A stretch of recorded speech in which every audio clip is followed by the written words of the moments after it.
प्रधानमंत्री नरेंद्र मोदी ने power sector से जुड़ा उज्ज्वला भारत उज्ज्वला भविष्य के बारे में संबोधन का श्रवण किया। कार्यक्रम के समापन पर प्रधानमंत्री श्री नरेंद्र मोदी का संबोधन अद्भुत एवं प्रेरणादायक रहा। आपने कहा कि ऊर्जा क्षेत्र की मजबूती ईज ऑफ डूइंग बिजनेस के साथ ईज ऑफ लिविंग के लिए भी महत्वपूर्ण है। प्रधानमंत्री जी ने एनटीपीसी की 5200 करोड़ की हरित ऊर्जा परियोजनाओं का लोकार्पण, शिलान्यास, नेशनल सोलर रूफटॉप पोर्टल का शुभारंभ, तेलंगाना व केरल की परियोजनाओं का उद्घाटन, राजस्थान की सौर परियोजना, लेह, गुजरात की हाइड्रोजन परियोजनाओं की आधारशिला रखी। आज आरंभ की गई परियोजनाएं भारत के नवीकरणीय ऊर्जा लक्ष्यों, प्रतिबद्धता और इसकी हरित गतिशीलता की आकांक्षाओं को मजबूत करेगी। प्रधानमंत्री श्री मोदी ने बताया कि पिछले 8 वर्षों में देश में लगभग 1,70,000 मेगावाट बिजली उत्पादन क्षमता जोड़ी गई है। भोपाल मध्य प्रदेश से मनीष गर्ग की रिपोर्ट। देखते रहिए आपका अपना चैनल आंचलिक खबरें, अपनों की खबर आप तक। और लद्दाख से जुड़े हैं, लेकिन इनका लाभ पूरे देश को होने वाला है। साथियों, हाइड्रोजन गैस से देश की गाड़ियों से लेकर देश की रसोई तक चले, इसको लेकर बीते वर्षों में बहुत चर्चा हुई है। आज इसके लिए भारत ने एक बहुत बड़ा कदम उठाया है। लद्दाख और गुजरात में ग्रीन हाइड्रोजन, उसके 2 बड़े प्रोजेक्ट पर आज से काम शुरू हो रहा है। लद्दाख में लग रहा प्लांट देश में गाड़ियों के लिए ग्रीन हाइड्रोजन का उत्पादन करेगा। ये देश का पहला प्रोजेक्ट होगा जो ग्रीन हाइड्रोजन आधारित ट्रांसपोर्ट के कमर्शियल इस्तेमाल को संभव बनाएगा। यानी लद्दाख देश का पहला स्थान होगा जहां बहुत ही जल्द फ्यूल सेल इलेक्ट्रिक व्हीकल चलने शुरू होंगे। ये लद्दाख को कार्बन न्यूट्रल क्षेत्र बनाने में भी मदद करेगा। साथियों, देश में पहली बार गुजरात में पाइप नेचुरल गैस में ग्रीन हाइड्रोजन की ब्लेंडिंग का भी प्रोजेक्ट शुरू हुआ है। अभी तक हमने पेट्रोल और हवाई ईंधन में इथेनॉल की ब्लेंडिंग की है। अब हम पाइप नेचुरल गैस में ग्रीन हाइड्रोजन ब्लेंड करने की तरफ बढ़ रहे हैं।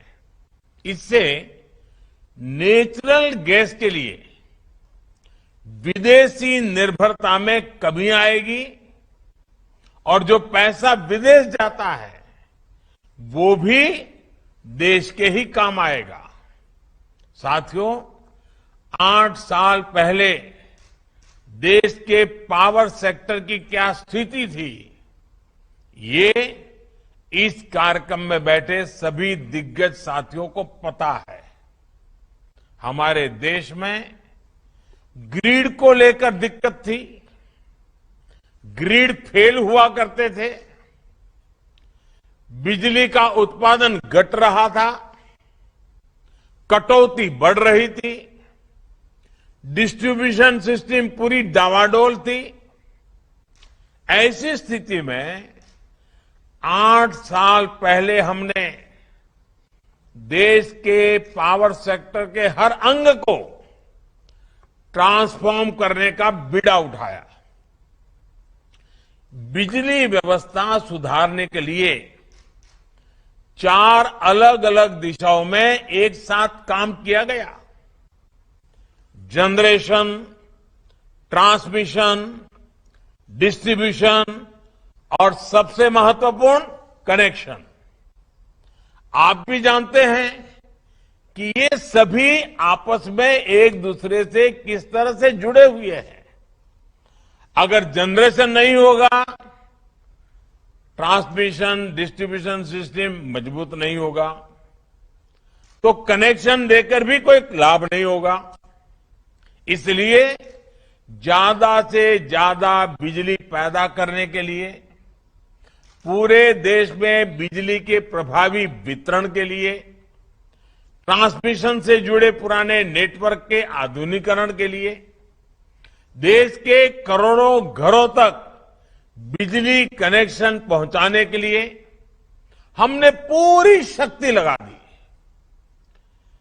इन्हीं सब प्रयासों का नतीजा ये है कि आज सिर्फ देश के हर घर तक बिजली नहीं पहुंच रही, बल्कि ज्यादा से ज्यादा घंटे बिजली मिलने भी लगी है। पिछले 8 वर्षों में देश में लगभग 1,70,000 मेगावाट बिजली उत्पादन की क्षमता जोड़ी गई है। One nation one power grid आज देश की ताकत बन चुका है। पूरे देश को जोड़ने के लिए लगभग 1,70,000 सर्किट किलोमीटर ट्रांसमिशन लाइंस बिछाई गई हैं।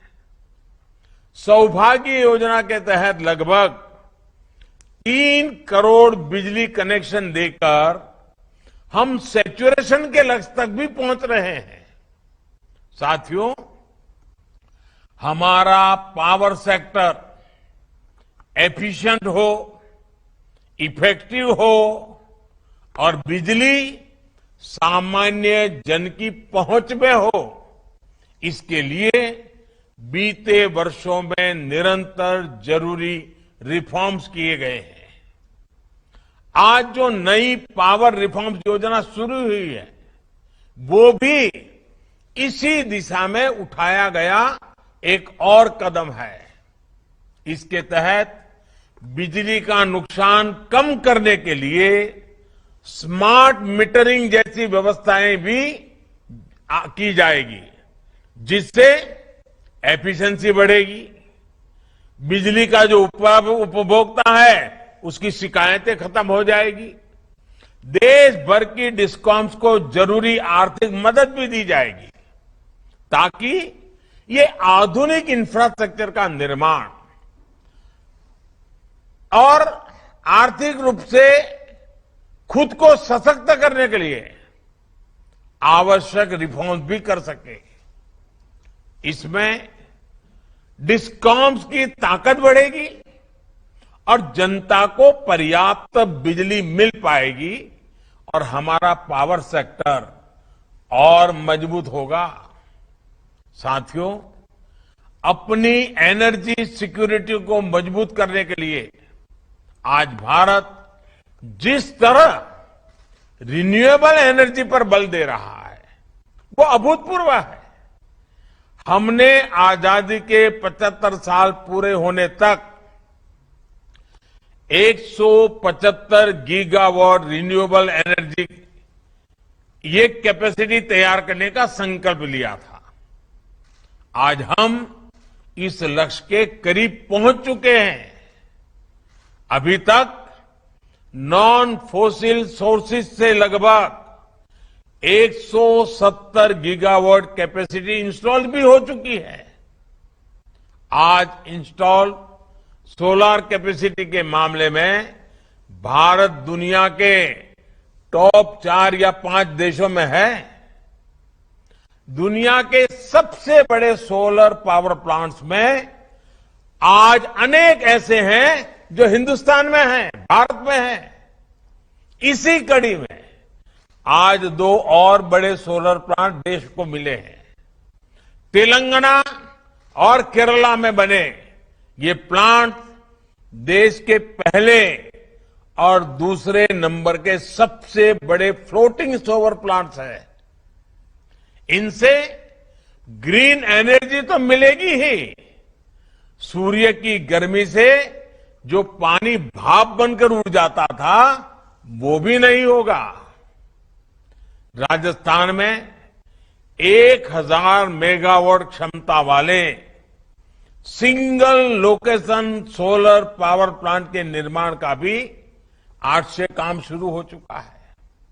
मुझे विश्वास है ये प्रोजेक्ट्स ऊर्जा के मामले में भारत की आत्मनिर्भरता के प्रतीक बनेंगे।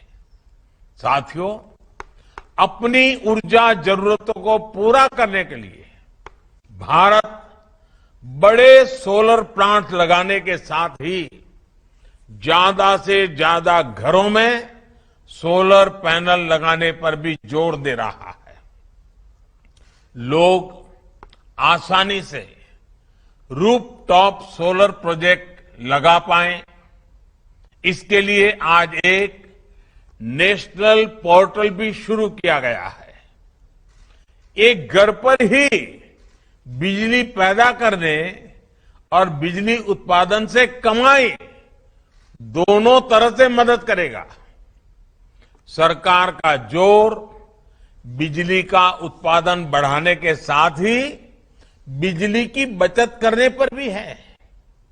बिजली बचाना यानी भविष्य सजाना।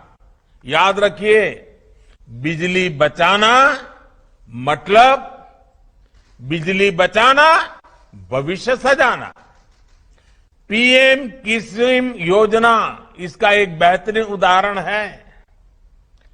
हम किसानों को सोलर पंप की सुविधा दे रहे हैं, खेतों के किनारे सोलर पैनल लगाने में मदद कर रहे हैं और इससे हमारा अन्नदाता ऊर्जादाता भी बन रहा है।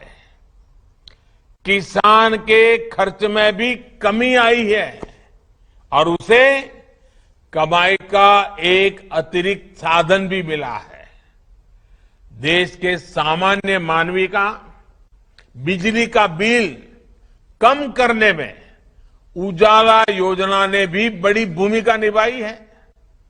घरों में एलईडी बल्ब की वजह से हर साल गरीब और मध्यम वर्ग के बिजली बिल में 50,000 करोड़ रुपए से ज्यादा बच रहे हैं। हमारे परिवारों में 50,000 करोड़ रुपया बचना ये अपने आप में बहुत बड़ी मदद है। साथियों, इस कार्यक्रम में अनेक राज्यों के सम्मानित माननीय मुख्यमंत्री और ये अन्य प्रतिनिधि जुड़े हुए हैं। इस अवसर एक बहुत ही गंभीर बात और अपनी बड़ी चिंता भी मैं आपसे साझा करना चाहता हूं। और ये चिंता इतनी बड़ी है कि एक बार हिंदुस्तान के एक प्रधानमंत्री को 15 अगस्त को लाल किले के भाषण में इस चिंता को व्यक्त करना पड़ा था। समय के साथ हमारी राजनीति में एक गंभीर विकार आता गया है। राजनीति में जनता को सच बताने का साहस होना चाहिए, लेकिन हम देखते हैं कि कुछ राज्यों में इससे बचने की कोशिश होती है। ये रणनीति तत्कालिक रूप से अच्छी राजनीति लग सकती है, लेकिन ये आज के सच को, आज की चुनौतियों को कल के लिए, अपने बच्चों के लिए, अपनी भावी पीढ़ियों के लिए टालने वाली योजना है। उनका भविष्य तबाह करने वाली बातें हैं। समस्या का समाधान आज ढूंढने के बजाय उनको ये सोच करके टाल देने की कोई और इसको समझेगा, कोई और सुलझाएगा, आने वाला जो करेगा करेगा, मुझे क्या, मैं तो 5 साल 10 साल में चला जाऊंगा। ये सोच देश की भलाई के लिए उचित नहीं है। इसी सोच की वजह से देश के कई राज्यों में आज पावर सेक्टर बहुत बड़े संकट में है और जब किसी राज्य का पावर सेक्टर कमजोर होता है तो इसका प्रभाव पूरे देश के पावर सेक्टर पर भी पड़ता है और उस राज्य के भविष्य को अंधकार की ओर धकेल देता है। आप भी जानते हैं कि हमारे डिस्ट्रीब्यूशन सेक्टर में लॉसेस डबल डिजिट में हैं, जबकि दुनिया के विकसित देशों में ये सिंगल डिजिट में बहुत नगण्य है। इसका मतलब ये है कि हमारे यहां बिजली की बर्बादी बहुत है और इसलिए बिजली की डिमांड पूरी करने के लिए हमें जरूरत से कहीं अधिक बिजली पैदा करनी पड़ती है। अब सवाल ये है कि डिस्ट्रीब्यूशन और ट्रांसमिशन के दौरान तो जो नुकसान होता है उसे कम करने के लिए राज्यों में जरूरी निवेश क्यों नहीं होता? इसका उत्तर ये है कि अधिकतर बिजली कंपनियों के पास फंड की भारी कमी रहती है। सरकारी कंपनियों का भी ये हाल हो जाता है। इस स्थिति में कई कई साल पुरानी ट्रांसमिशन लाइनों से काम चलाया जाता है, नुकसान बढ़ता जाता है और जनता को महंगी बिजली मिलती है। आंकड़े बताते हैं कि बिजली कंपनियां बिजली तो पर्याप्त पैदा कर रही है, लेकिन फिर भी उनके पास जरूरी फंड नहीं है और ज्यादातर ये कंपनियां सरकारों की हैं। इस कड़वे सच से आप सभी परिचित हैं। शायद ही कभी ऐसा हुआ हो कि डिस्ट्रीब्यूशन कंपनीज का पैसा उनको